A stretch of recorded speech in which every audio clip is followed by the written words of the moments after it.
Без өйләнешергә карар кылгач, безгә каршы төшкән күпме кешеләр табылды.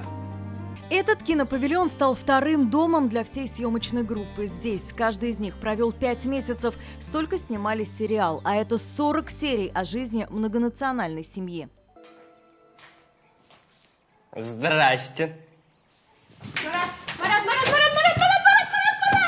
На голубые экраны уже вышли 3 серии. Семейная жизнь героев здесь как собирательный образ. В каждом зрители узнают себя, переживают за взаимоотношения разных поколений. Об этом пишут и в комментариях. Кто-то хочет увидеть все и сразу и просит показывать по несколько серий. Кто-то делится своим опытом. Многие благодарят артистов за хорошую игру.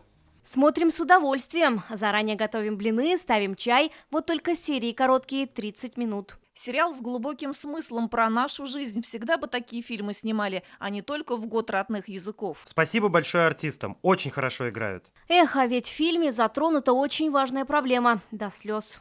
Почему в татарском фильме говорят на русском языке? На эти и другие вопросы сегодня отвечали производители фильма и актеры. По словам главного режиссера, за 5 месяцев отсняли 20 часов рабочего материала. Самое сложное, говорит, вырезать сцены из-за ограниченного хронометража. Нам поставили задачу снимать серию 26 минут. Это формат телевизионной относительной сетки. Для меня же было что тяжело. 26 минут, это значит, надо было вырезать какие-то сцены, где-то сократиться, где-то убрать.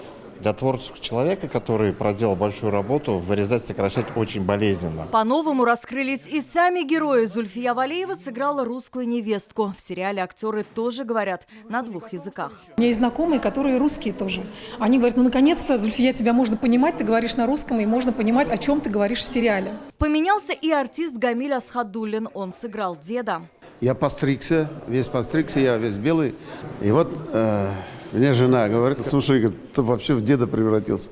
И хождение, ходьба, и взгляды. Межнациональные отношения – лишь часть вопросов, которые раскрывает сериал, уверяют режиссеры. Для полной картины призывают посмотреть весь сериал, а после вернуться к обсуждению. Идея этого сериала в том, что через старшее поколение, через те проблемы, которые перед ними возникают, они приходят к пониманию того, что знание татарского родного языка очень важно. Через это знание люди приходят к нашей ментальности татарской, к нашим традиционным татарским ценностям. Для Ватан 21 век – это первый продукт. В планах у кинокомпании в год выпускать по 2 сериала и по 1 полнометражке. Следующая картина готовится к Новому году.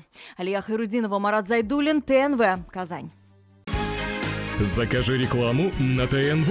Телефон в Казани 5 705 100.